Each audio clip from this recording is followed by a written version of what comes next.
Bonjour à tous et bienvenue sur boursicoté.com pour cette nouvelle analyse technique des principaux indices mondiaux avec un indice allemand qui continue à évoluer ici dans un range entre 12 488 points et 13 310 points, donc une zone ici avec un niveau intermédiaire à 12 965 points qui a été franchi sur un gap initial mais qui a finalement été support.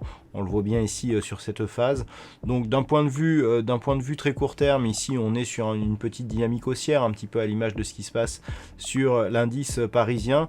Donc l'objectif ici est certainement un retour ici sur cette zone que l'on va repositionner, voilà, ici sur des niveaux approximatifs à 13 330 points. Donc pas de réel changement par rapport à la semaine dernière, on était juste dans le bas du range, ici on repasse dans la partie supérieure.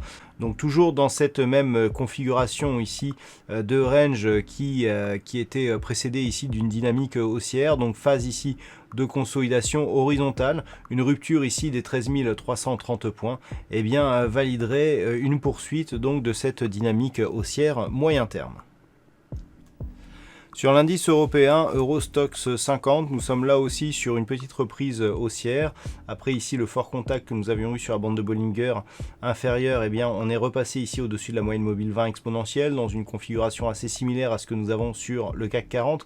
Alors zone des 3276 points ici, elle a certes été franchie ici sur un gap baissier lors de cette fameuse ouverture du 21 septembre, mais elle n'est plus aussi significative que ce qu'elle était à l'époque. On l'a vu notamment sur des cotations antérieures. Toutefois, ce que l'on peut remarquer, c'est que nous avons une configuration similaire à ce que nous avons sur le CAC 40, savoir ici une fenêtre baissière ici qui s'était ouverte, et donc une séance qui vient ici tester ce niveau.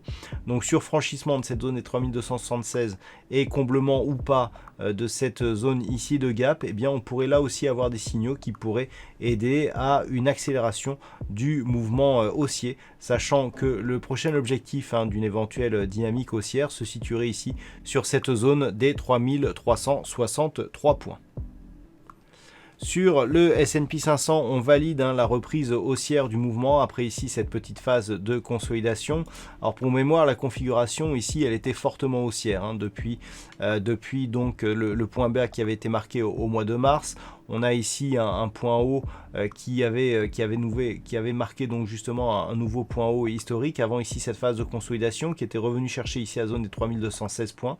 Alors on est repassé ici au-delà de cette zone des 3390 points, un petit peu hésité en début de semaine et puis au final on se rapproche ici de ce qui était le point haut significatif ici proche des 3570 points. Donc on a eu ici des petits gaps, une poursuite ici de mouvement qui devrait nous permettre la semaine prochaine de rallier ici avec ces points hauts historiques. Notez ici les indicateurs qui sont toujours dans une belle dynamique haussière sur l'indice donc américain, le S&P 500. Sur le Nasdaq, nous avons une configuration similaire, ici une phase de consolidation, suivie ici d'une phase de retour. Nous avons réussi à casser ici la zone des 11 575 points, avec donc une poursuite ici du mouvement. Donc là, clairement aussi, l'objectif est un retour ici sur cette zone des 13 350 points.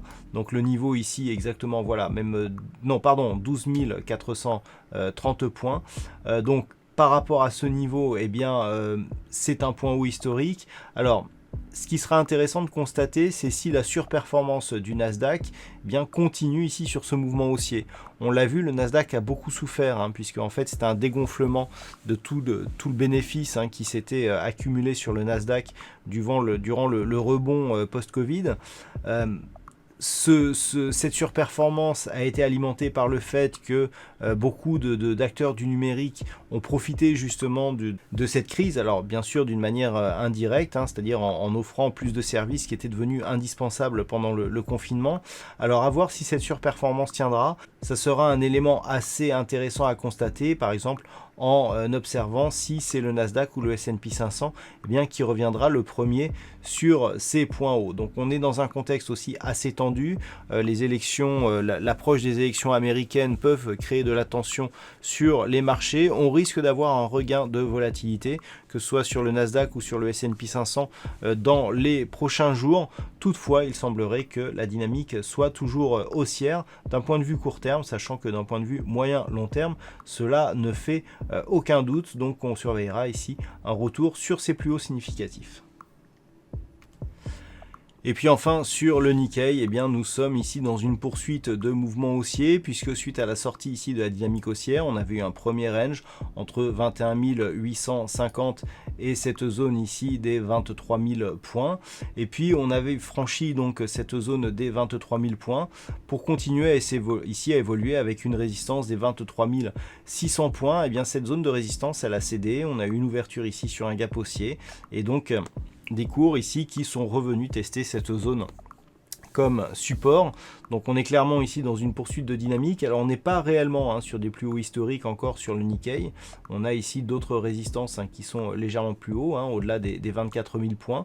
Mais clairement on reste ici sur une dynamique plutôt orientée à la hausse, même si la tendance ici peut paraître un peu plus faible.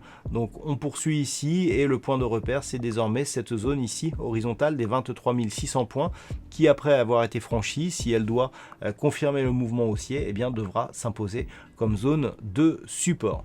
Voilà donc ce que l'on peut dire sur cette analyse technique des principaux indices mondiaux. Passez un bon week-end, on se retrouve dès la semaine prochaine pour d'autres analyses techniques, toujours sur le site boursicoté.com.